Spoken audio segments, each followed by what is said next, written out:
another video of class 9th, which is triangles. In the last lecture, we have covered the theorem that was a right hypotenuse side. Here in this lecture, we will continue the theorem based on inequality relations in a triangle. It means inequality means there is no condition of equality. Like in the earlier lectures, we learned the theorem that was in a triangle, if two sides are equal, then the angles opposite to the equal sides are equal, and so many things. So here we will continue some more theorem based on inequality. It means there is no condition of equality. So stay tuned with this video, be with me and keep watching this video till the end. So those who have not watched my previous lectures, just go in description, there will be links of all my lectures. So go and tap on each links. You will be able to watch my previous lecture, then come over here and you will be able to understand all the theorem based on inequality as well as equality and earlier so many theorems. Clear? So without taking any moments, let's start.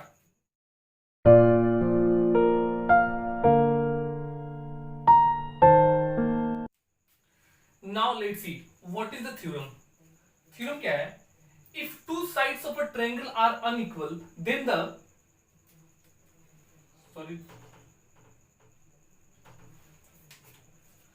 if two sides of a triangle are unequal, then the angle opposite to the longer side is larger. Theorem क्या कह रहा है कि किसी triangle में उसकी दो sides unequal है. जैसे कि मैंने पिछले लेक्चर में जो बताया था आपको, प्रीवियस लेक्चर्स में आप देखे होंगे कि हम जो भी पढ़ रहे थे इक्वलिटी के अकॉर्डिंग पढ़ रहे थे कि किसी ट्रायंगल में दो साइड्स इक्वल हैं तो अपोजिट एंगल्स जो होते हैं आपस में इक्वल होते हैं, दो एंगल्स इक्वल हैं तो अपोजिट साइड्स इक्वल होंगे. तो यहाँ पे इनइक्वलिटी के बारे में बात हो रही है कि कोई ऐसा ट्रायंगल है जिसमें दो साइड उसके अनइक्वल है. इसके मतलब हुआ कि वो दोनों साइड इक्वल नहीं है. अगर वो दोनों साइड इक्वल नहीं है तो उन दोनों इक्वल अनइक्वल साइड्स में जो साइड सबसे बड़ा होगा उसका अपोजिट वाला एंगल सबसे बड़ा होगा. Are you getting my point? मैंने क्या बोला, किसी ट्रायंगल में दो साइड्स हैं, एक्चुअली होते तो तीन साइड है लेकिन हम बात कर रहे हैं टू साइड्स को लेकर कि अगर किसी टू साइड्स में या तो दोनों साइड इक्वल होंगे या तो उसमें एक बड़ा एक छोटा होगा, यही पॉसिबिलिटीज बन सकता है. तो अगर किसी ट्रायंगल में दो साइड अनइक्वल है तो उस ट्रायंगल में जो साइड सबसे लंबा होगा उसके अपोजिट वाला जो एंगल होगा वह सबसे बड़ा होगा. Is it clear? तो हमें इसको वेरीफाई करना है. तो सबसे पहले जो थ्योरम दिया है, थ्योरम के अकॉर्डिंग हम डायग्राम बनाते हैं. Is it clear? So let's see.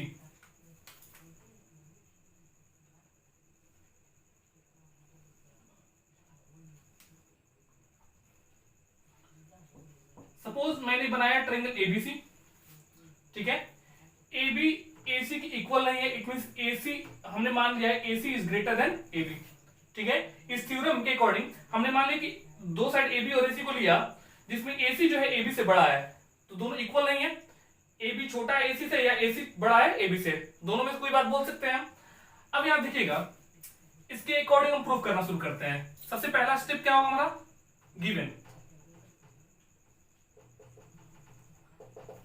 Given में क्या देखते हैं? इन ट्रायंगल एबीसी, यह ट्रायंगल एबीसी है. ट्रायंगल एबीसी में देखते हैं कि साइड एसी जो है वो greater than side AB. AC जो है वो एबी से क्या है? बड़ा है. क्लियर? तो आइए इसके बाद से प्रूफ पे इसके बाद क्या करना है? टू प्रूव क्या प्रूफ करना है कि अगर एसी जो है, अगर ये वाला साइड एसी जो है अगर AB से बड़ा है तो जस्ट AC का अपोजिट वाला एंगल B है ना. Then angle B is greater than AB का अपोजिट वाला साइड AC है, AC से बड़ा है. It means angle B is greater than angle C. तो आप ऐसे भी लिख सकते हैं angle ABC is greater than angle ACB, या डायरेक्टली लिख सकते हैं angle AB is greater than angle C. तो हम क्या लिख देते हैं यहाँ पे? Angle ABC is greater than angle ACB. Is it clear? Next, अब हमें एक कंस्ट्रक्शन करना होगा. इसमें मैंने आपको बताया था कि अगर कंस्ट्रक्शन की रिक्वायरमेंट होगी तो हम कंस्ट्रक्ट करेंगे यहाँ पे. क्लियर? तो कंस्ट्रक्शन क्या होगा हमारा? कंस्ट्रक्शन लिखेंगे. हमने क्या किया? एसी पे एक पॉइंट डी लिया, इस तरीके से एडी जो है एबी के इक्वल आया. I have taken a point D on side AC in such a way that AD is equal to AB and join BD. वही चीज हम यहां पे लिखेंगे. Taken point D on side AC such that AD is equal to AB, ठीक है, and join,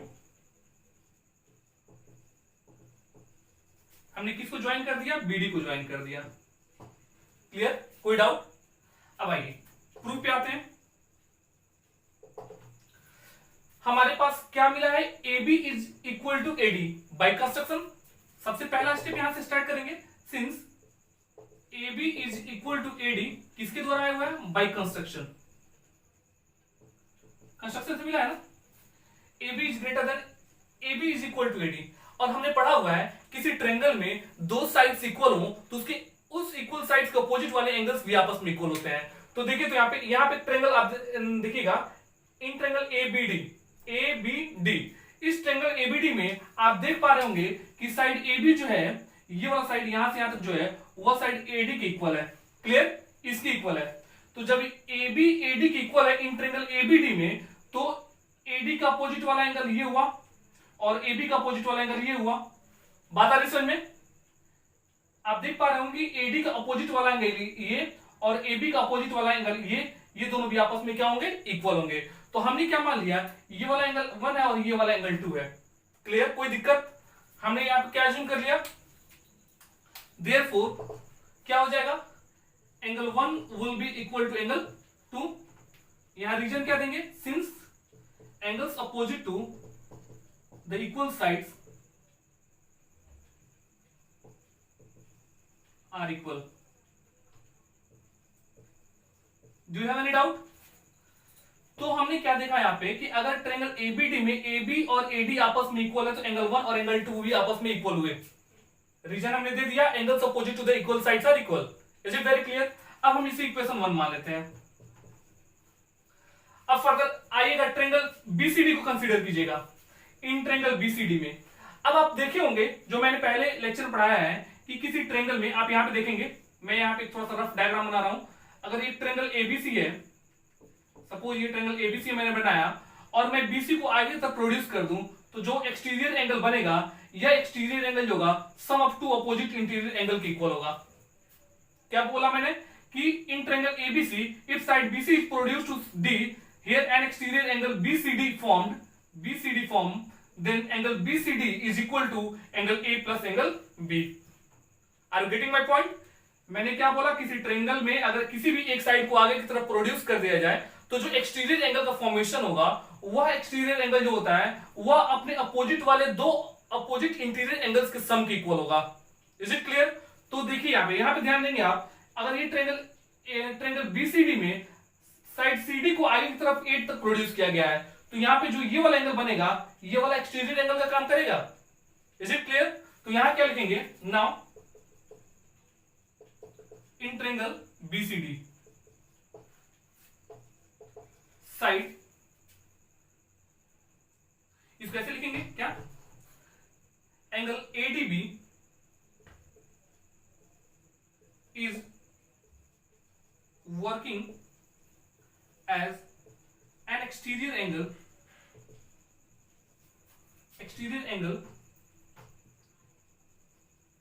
of triangle BCD। Clear? तो triangle ADB जो है वह ट्रायंगल BCD का, एंगल ADB जो है वह ट्रायंगल BCD का एक्सटीरियर एंगल का काम कर रहा है। तो जब एक्सटीरियर एंगल का काम कर रहा है तो आप यहां पे देख लीजिए, अगर मैंने इस वाले एंगल को ABD को अगर एंगल 1 माना और ADB को एंगल 2 माना, तो इसको मैंने मान लिया एंगल 3 और ये एंगल 4 है। कोई दिक्कत? तो आप देखेंगे कि ये एंगल 2 जो होगा एंगल 3 और एंगल 4 के इक्वल होगा। इट मींस इसको लिख सकते ADB ही ना आपका एंगल 2 है, यहां लिखेंगे आप angle 2 is equal to angle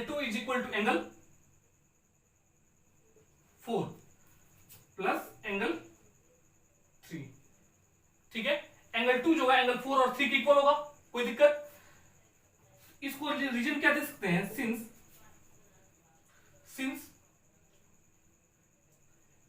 N exterior angle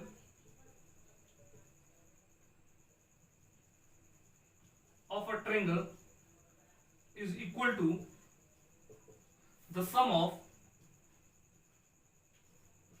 two opposite interior angles. कोई डाउट? तो एंगल 2 जो होगा एंगल 4 प्लस 3 के इक्वल है, एंगल 2 किसके 4 और 3 के इक्वल है। तो इंडिविजुअली 2 4 और 3 के इक्वल है, तो 2 जो होगा 4 से बड़ा होगा, 2 जो होगा 3 से बड़ा होगा। क्या मैंने बोला, अगर आपके पास 8 इज इक्वल टू 5 प्लस 3 दिया गया हो, इसमें 8 is equal to 5 plus 3, 5 plus 3 को ऐड करेंगे तो 8 मिलेगा, दोनों आपस में इक्वल है, यानी 8 जो होगा 5 से बड़ा होगा, 8 जो होगा 3 से भी बड़ा होगा। तो वही की कंडीशन यहां लगा हुआ है कि ये एंगल 2 जो है 3 प्लस 4 के सम के इक्वल है, तो एंगल 2 जो होगा इंडिविजुअली 4 से बड़ा होगा और 3 से बड़ा होगा। Any doubt? तो हम लिख सकते हैं therefore angle 2 is greater than angle 4। कोई दिक्कत? एंगल 2 किससे मिला? एंगल 4 से बड़ा मिला। लेकिन ना, या फिर ऐसे लिख सकते हैं आप इसको ऐसे लिखा सकते हैं, एंगल 2 एंगल 4 से बड़ा मिला, तो एंगल 2 के प्लेस पे हम क्या लिख सकते हैं? एंगल 1 लिख सकते हैं। एंगल 1 जो होगा एंगल 4 से बड़ा मिला। कैसे? एंगल 1 और 2 आपस में क्या इक्वल है, तो जब एंगल 1 और 2 आपस में इक्वल है तो 2 के प्लेस पे हम 1 को क्या कर सकते हैं? सब्स्टिट्यूट कर सकते हैं, यानी angle 1 is equal to angle 4, equation हमने इसको मान लिया 2। किसी को कोई दिक्कत? यह एंगल 1 जो हुआ एंगल 4 के से बड़ा मिल गया, यानी ये वाला एंगल इस 4 के बड़ा मिल गया। लेकिन आप देख पा रहे होंगे कि एंगल एबीसी जो है वह एंगल क्या होगा 1 से, यानी एबीडी से बड़ा मिलेगा। यहां लिखेंगे हम बट एंगल एबीडी, ये sir ABC, angle ABC is greater than angle 1। ठीक है, एंगल 1 क्या है? यही ना, एबीडी ही एंगल 1 है। ठीक है, हमने इसको नेमिंग कर दिया नंबर से, तो एबीडी ही एंगल 1 है, यानी एबीसी जो है वह एबीडी से बड़ा मिलेगा। क्यों बड़ा मिलेगा? क्योंकि एंगल 1 क्या है? एंगल एबीसी का पार्ट है। तो हमको पता है कि कभी भी पार्ट जो होता है होल से छोटा होता है, या होल जो हमेशा होता है पार्ट से बड़ा होता है। Since part is always less than the whole. कोई दिक्कत? तो आप देख पा रहे होंगे एबीसी जो है एंगल 1 से क्या है? बड़ा है। एबीसी एंगल 1 से बड़ा है, और यहां पे आप देख पा रहे होंगे एंगल 1 किससे बड़ा है? एंगल 4 से बड़ा है। तो अगर एंगल 1 एंगल 4 से बड़ा है और एबीसी जो है वह एंगल 1 से बड़ा है, इसका मतलब एंगल एबीसी जो होगा एंगल सी से बड़ा होगा। बात आ रही समझ में? तो हम क्या लिख सकते हैं यहां पे? इसको हमने मान लिया इक्वेशन 3। तो आप देखेंगे यहां पे therefore angle ABC is greater than angle 4। लिखेंगे आप रीजन क्या? From equation 2 and 3। इक्वेशन 2 और 3 से हमने क्या देखा कि एंगल एबीसी जो है वो किससे बड़ा है? एसीबी, यानी एसीबी कौन सा एंगल है? 4 है। तो इसको ऐसे लिख सकते हैं, angle ABC is greater than angle ACB. और इसी को क्या करना था? हमें प्रूव करना था, और हमने इसको प्रूव कर लिया। इसी को प्रूव करना था ना, ABC is greater then ACB. तो यहां हमने क्या पता किया कि किसी दो ट्रायंगल में अगर दोनों साइड्स अनइक्वल हैं, तो जो साइड सबसे बड़ा होगा उसका अपोजिट वाला एंगल जो होता है वो बड़ा होता है। Is it very clear? अगर आपको कहीं भी डाउट अगर लगे किसी भी पर्टिकुलर पॉइंट पे, तो आप कमेंट्स करके देन एंड देयर पूछिए। I am here to sort out your all problems. Is it clear? So in this lecture हम बस इतना तक रखते हैं। In the next lecture I will come with the converse of this theorem.